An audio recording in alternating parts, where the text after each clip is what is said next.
नमस्कार विद्यार्थी मित्रांनो, विरामचिन्हे या व्याकरणाच्या भागात पुन्हा एकदा तुमचे स्वागत। आज आपण मराठी विषयाचं व्याकरण अभ्यासणार आहोत आणि त्यामध्ये व्याकरणाचा घटक आहे विरामचिन्हे। विरामचिन्हे ह्या व्याकरणाच्या घटकाचा हा सेशन क्रमांक 2 आहे।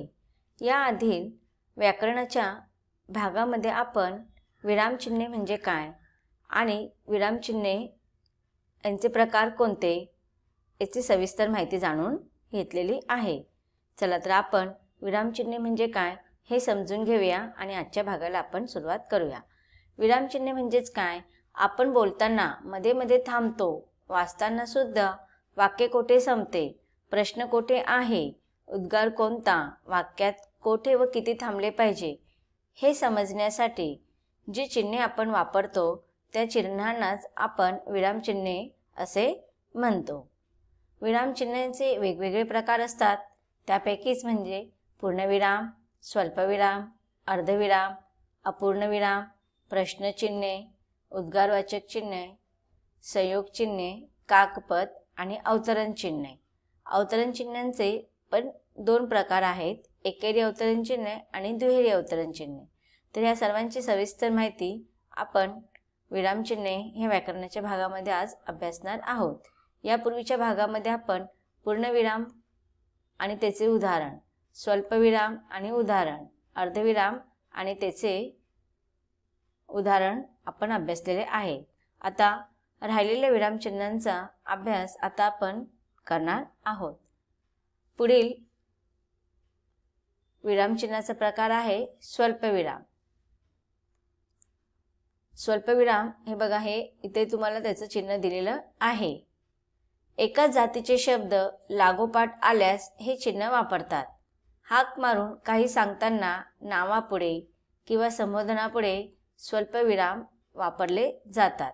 इथे उदाहरण दिलेले आहे बघा, एकाच जातीचे शब्द लागोपाठ आल्यास ह्या चिन्हांचा उपयोग आपण करतो। उदाहरण गंगा, यमुना, सरस्वती, कावेरी, गोदावरी ह्या भारतातील नद्या आहेत। तर बघा, आता ह्या उदाहरणामध्ये एकाच जातीचे शब्द आलेले आहेत, म्हणजे हे सगळे नदीचे नाव आहेत आणि ही वेगवेगळ्या नदीची नावं आहेत। त्यामुळे वेगवेगळ्या नदींच्या नावामध्ये स्वल्पविराम हे विरामचिन्ह वापरण्यात आलेले आहे। गंगा आणि यमुनेच्या मध्ये स्वल्पविराम आहे, यमुना आणि सरस्वतीच्या मध्ये स्वल्पविराम आहे, सरस्वती आणि कावेरीच्या मध्ये स्वल्पविराम देण्यात आलेला आहे। त्याचप्रमाणे गोदावरी आणि कावेरी या नदींच्या नावामध्ये स्वल्पविराम देण्यात आलेले आहे। म्हणजेच एकाच जातीचे शब्द लागोपाठ आल्यास आपण स्वल्पविराम ह्या चिन्हाचा उपयोग करतो। ह्या स्वल्पविराममुळे आपल्याला एकाच जातीचे वेगवेगळी नावं आणि त्यांच्यामधील अंतर समजते। म्हणून गंगा, यमुना, सरस्वती, कावेरी, गोदावरी या भारतातील नद्या आहेत। या सगळ्या नद्यांच्या नावांमध्ये आपण स्वल्पविराम लावलेले आहे। त्याचप्रमाणे बघा, एकाच वेळी वेगवेगळ्या विद्यार्थ्यांची, मुलांची नावे घ्यायची असतील तर ह्या नावांच्या मध्ये सुद्धा आपण स्वल्पविराम लावतो। किंवा मग कोणाला आपल्याला आवाज देऊन बोलवायचं असेल किंवा आपण कोणाला हाक मारतो त्यावेळेस सुद्धा आपण स्वल्पविराम लावतो। किंवा कोणाच्या नावापुढे किंवा संबोधन बोलत असताना, एखादं वाक्य बोलत असताना कोणाच्याद्वारे ते वाक्य बोललं जातं त्यावेळेस स्वल्पविराम देऊन मग पुढील वाक्य लिहिलं जातं किंवा बोललं जातं। उदाहरणार्थ श्यामल पुस्तक दे। बघा, इथे एका नाव आहे मुलाचं आणि त्यानंतर मुलाच्या नावानंतर स्वल्पविराम देण्यात आलेला आहे, श्यामल पुस्तक दे, आणि याच्यानंतर पूर्णविराम लावण्यात आलेलं आहे। बघूया आता स्वल्पविरामचे नियम आणि उपयोग। वाक्यातील शब्द, विभाग किंवा वाक्याचा अंश यांचा वेगळेपणा दाखवण्यासाठी स्वल्पविराम या विरामचिन्हाचा उपयोग केला जातो। मोठे वाक्यांश वेगळे दर्शवण्यासाठी सुद्धा स्वल्पविराम या विरामचिन्हाचा उपयोग केला जातो। समान वाक्ये निराळी दाखवण्याकरता सुद्धा स्वल्पविराम या विरामचिन्हाचा उपयोग करण्यात येतो। एकाच वाक्यात 2 पेक्षा अधिक शब्द आले असतील तर त्यापुढे सुद्धा स्वल्पविराम लावले जाते। वाक्यात आरंभी संबोधन आल्यास संबोधनवाचक शब्दापुढे स्वल्पविराम या चिन्हाचा वापर केला जातो। जसं आता आपण म्हटलं श्यामल पुस्तक दे, तर श्यामल हे संबोधनवाचक शब्द आहे आणि मग संबोधन दिल्यानंतर आपण स्वल्पविराम या चिन्हाचा उपयोग तिथे केलेला आहे। अजून काही उदाहरणाद्वारे आपण समजून घेऊया। उदाहरण आहे, आम्ही संग्रहालयातील प्राणी, पक्षी, चित्रे, नाणी, ताम्रपट, लिपी प्रकार पाहिले। तर इथे बघा, ह्या वाक्यामध्ये आम्ही संग्रहालयातील नंतर प्राणी आणि पक्षी आणि चित्रे आणि नाणी आणि ताम्रपट आणि लिपी प्रकार यांमध्ये स्वल्पविराम या विरामचिन्हाचा उपयोग करण्यात आलेला आहे। आणि त्यामुळे आपल्याला हे सगळ्या शब्दांमधील अंतर समजून येत आहे आणि वाक्य पूर्ण झाल्यानंतर वाक्याच्या शेवटी पूर्णविराम लावण्यात आलेलं आहे। पुढील उदाहरण आपण पाहूया। पावसाच्या आगमनाने सारी सृष्टी आनंदित झाली। तर बघा, इथे हे पहिले एक वाक्य आहे, दुसरं कोकिळा गाऊ लागली, हे दुसरं वाक्य आहे। तिसरं आहे गायी हमरू लागल्या, हे नंतरचं वाक्य आहे आणि त्याच्यानंतर वासरे बागडू लागली। म्हणजे वेगवेगळे वाक्यांश आहेत आणि हे वाक्यांश जोडून 3 किंवा 4 वाक्यांश एकत्र जोडून जेव्हा मोठं वाक्य तयार केलं जातं तर या छोट्या वाक्यांशांच्या मधोमध हे स्वल्पविराम हे विरामचिन्ह लावण्यात येते। मग इथे बघा, पावसाच्या आगमनाने सारी सृष्टी आनंदित झाली, ह्या वाक्यांशांच्या नंतर स्वल्पविराम लावलेला आहे। मग पुढे दुसरं वाक्य आहे, कोकिळा गाऊ लागली, त्यानंतर सुद्धा स्वल्पविराम चिन्ह लावण्यात आलेलं आहे। त्याच्यानंतर गायी हमरू लागल्या, याच्यामध्ये सुद्धा त्या वाक्याच्या नंतर विरामचिन्ह लावण्यात आलेलं आहे। म्हणजे वाक्य पूर्ण झालेलं नाहीये। तर वासरे बागडू लागली, हे वाक्य पूर्ण झाल्यानंतर मग पूर्णविराम लावण्यात आलेला आहे। मग हे 3 वाक्यांशानंतर स्वल्पविराम लावून मग चौथ्या वाक्यानंतर पूर्णविराम लावण्यात आलेला आहे। अशा रीतीने हे पूर्ण एक मोठं वाक्य आहे आणि हे वेगवेगळे वाक्यांश जोडण्यासाठी स्वल्पविराम ह्या विरामचिन्हाचा उपयोग करून मग वाक्य पूर्ण करण्यात आलेलं आहे। पुढे अजून आपण उदाहरण पाहूया। विद्यार्थी मित्रांनो, प्रिया म्हणाली, मी आज येणार नाही। तर बघा, इथे विद्यार्थी मित्रांनो असं संबोधन करण्यात आलेलं आहे, त्यानंतर स्वल्पविराम लावण्यात आलेला आहे। त्याच्यानंतर प्रिया काय म्हणाली हे सांगण्यासाठी सुद्धा स्वल्पविराम या विरामचिन्हाचा उपयोग करण्यात आलेला आहे। आणि मग पुढे मी आज येणार नाही हे वाक्य बोलून वाक्याचं शेवट करण्यात आलेलं आहे। आणि आपल्याला इथे जेव्हा पूर्णविराम हे विरामचिन्ह लावण्यात आलेलं आहे तेव्हा आपल्याला समजते की वाक्य इथे पूर्ण झालेलं आहे। पुढील उदाहरण अजून समजून घेऊया। कृष्णाने कोबी, मटार, भेंडी, पालक, मुळा ह्या भाज्या आणल्या। तर इथे बघा, एकाच प्रकारचे भाज्यांची नावं आलेली आहेत आणि या भाज्यांच्या नावांच्या मध्ये स्वल्पविराम लावण्यात आलेले आहे आणि त्यानंतर वाक्य पूर्ण झाल्यानंतर पूर्णविराम देण्यात आलेलं आहे। तर अशा रीतीने कृष्णाने कोबी, भाजीच्या नंतर स्वल्पविराम, मटार स्वल्पविराम, भेंडी स्वल्पविराम, पालक स्वल्पविराम आणि मुळा ह्या भाज्या आणलेल्या आहेत। त्याच्यामुळे आपल्याला भाज्यांची विविधता कळत आहे। पुढील विरामचिन्हाचा प्रकार आहे प्रश्नचिन्ह। प्रश्नचिन्ह याचं हे चिन्ह कसं असतं ते इथे दिलेलं आहे। वाक्यात प्रश्न विचारला असेल तर वाक्याच्या शेवटी हे चिन्ह वापरतात। बघा, जेव्हा एखादा प्रश्न केला जातो त्या प्रश्नाच्या शेवटी हे प्रश्नचिन्ह लावण्यात येते। या प्रश्नचिन्हामुळे ते वाक्य प्रश्न आहे असं आपल्याला समजून येते। उदाहरणार्थ, तू कुठे गेला होतास। मग बघा, ह्या वाक्याच्या शेवटी प्रश्नचिन्ह लावण्यात आलेलं आहे। ह्या प्रश्नचिन्हामुळे आपल्याला समजते की ह्या वाक्यामध्ये प्रश्न विचारण्यात आलेला आहे आणि हे प्रश्नचिन्ह नेहमी वाक्याच्या शेवटी लावण्यात येते। ज्याप्रमाणे वाक्य पूर्ण झाल्यानंतर आपण पूर्णविराम लावतो तसंच वाक्याच्या शेवटी प्रश्न विचारल्यास असतात वाक्याच्या शेवटी ते प्रश्नचिन्ह लावण्यात येते। याचा वापर कधी केला जातो किंवा उपयोग कधी होतो प्रश्नचिन्हाचा, तर याचा वापर प्रश्नार्थक वाक्याच्या शेवटी करण्यात येतो। वाक्यात प्रश्न आला असेल तर वाक्याच्या शेवटी प्रश्नचिन्ह येते। उदाहरणार्थ, रमाची परीक्षा कधी आहे। बघा, इथे प्रश्न विचारण्यात आलेला आहे आणि म्हणून वाक्याच्या शेवटी प्रश्नचिन्ह देण्यात आलेला आहे। पुढील उदाहरण आहे, सुरेशचे लग्न कधी होणार।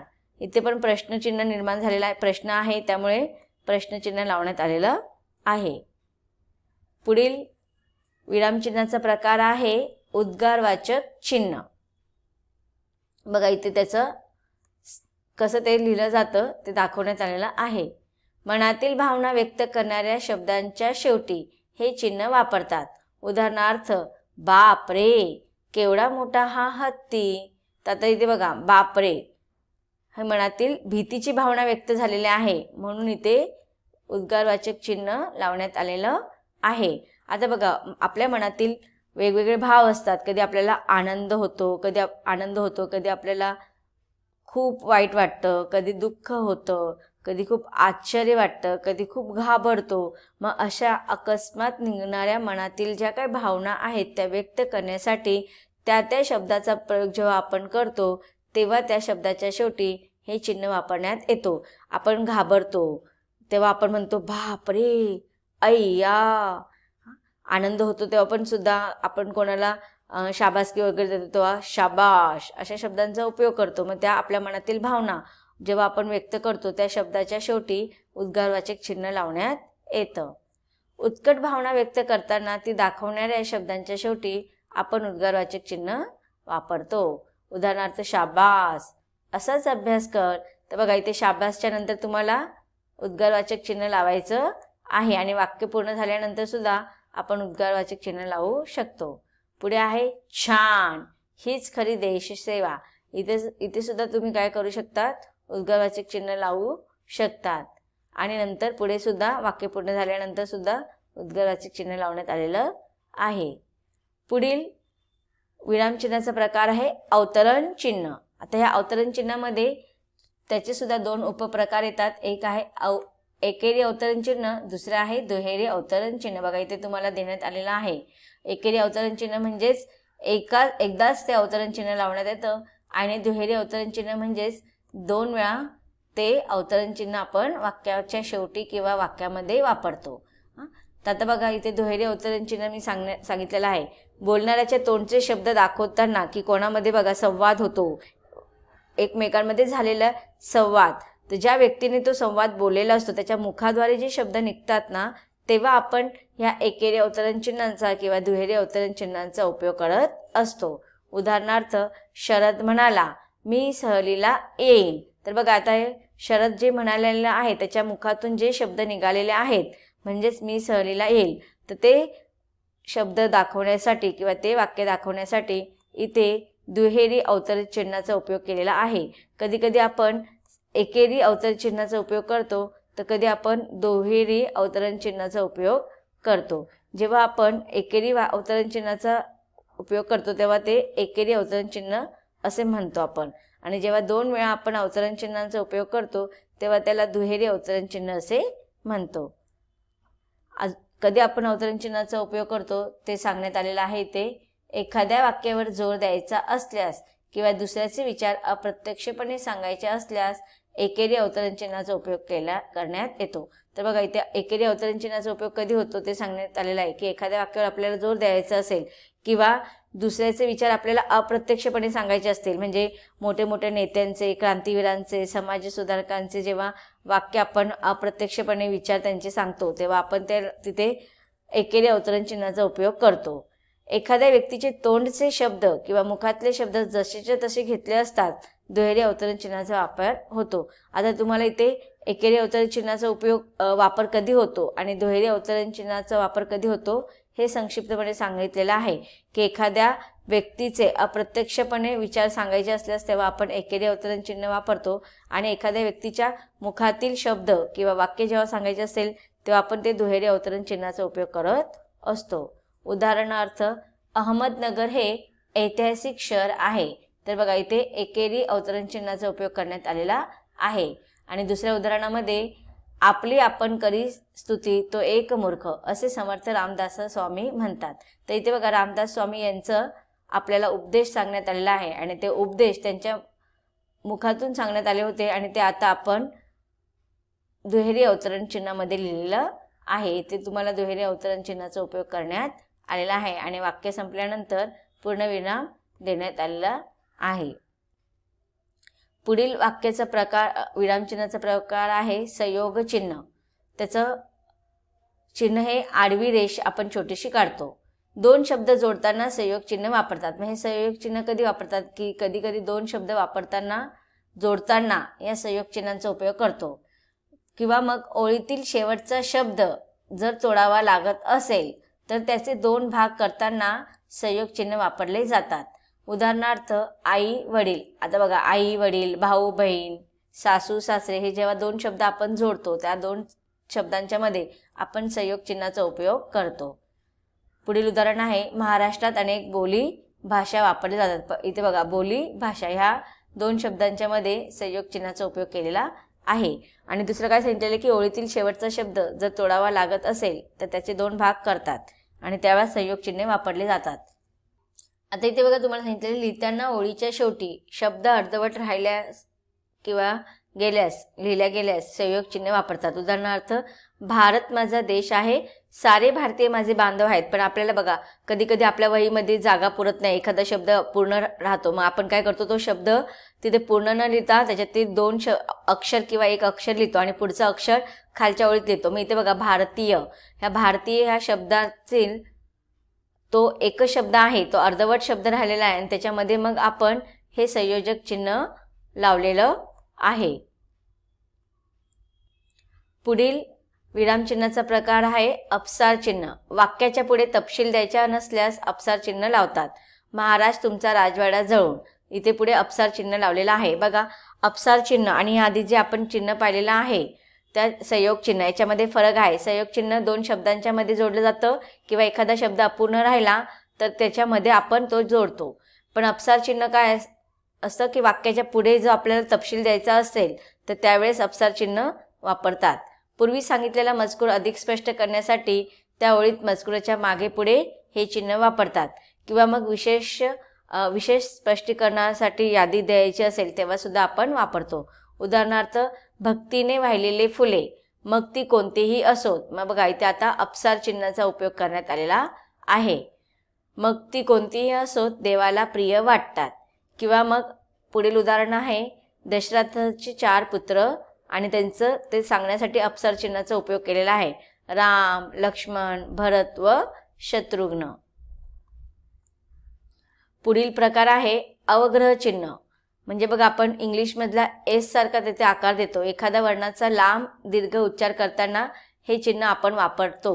अहो, अय्या किंवा ओम असे बोलताना जे आपण चिन्ह लावतो त्याला आपण अवग्रह चिन्ह असे म्हणतो. आणि पुढील आहे काकपद चिन्ह. लेखन करताना एखादा राहिलेला शब्द लिहिण्यासाठी काकपद वापरले जाते. उदाहरणार्थ, मी क्रिकेट खेळतो. तर ह्या वाक्यामध्ये बघा, आपण मी खेळतो एवढंच लिहिलं आणि क्रिकेट शब्द आपला राहिलेला आहे. त्यावेळेस आपण हे काकपद चिन्ह लावतो आणि वरती मग तो राहिलेला शब्द आपण लिहितो. म्हणजेच आपला जर एखादं वाक्य पूर्ण लिहित असताना कधी कधी एखादा शब्द राहून गेला तर मग त्या शब्दाच्या मधोमध आपण हे काकचिन्ह लावतो आणि पुढे वरती मग तो राहिलेला शब्द लिहितो, जेणेकरून आपल्याला समजतं आणि याचा उपयोग आपल्याला काकपद चिन्हाच्या द्वारे होतो. तर विद्यार्थी मित्रांनो, अशा रीतीने लेखन करताना विरामचिन्हाचा वापर अत्यंत महत्त्वपूर्णचा असा आहे. जर विरामचिन्हे लेखनात आली नाहीत तर लिहिलेला मजकूर समजण्यास अडचण तर येतेच, पण अर्थाचा अनर्थ सुद्धा होऊ शकतो. म्हणून लेखन करताना योग्य विरामचिन्हाचा वापर करावा लागतो. तर विद्यार्थी मित्रांनो, अशा प्रकारे विरामचिन्ह हा व्याकरणाचा भाग इथे संपतो. धन्यवाद.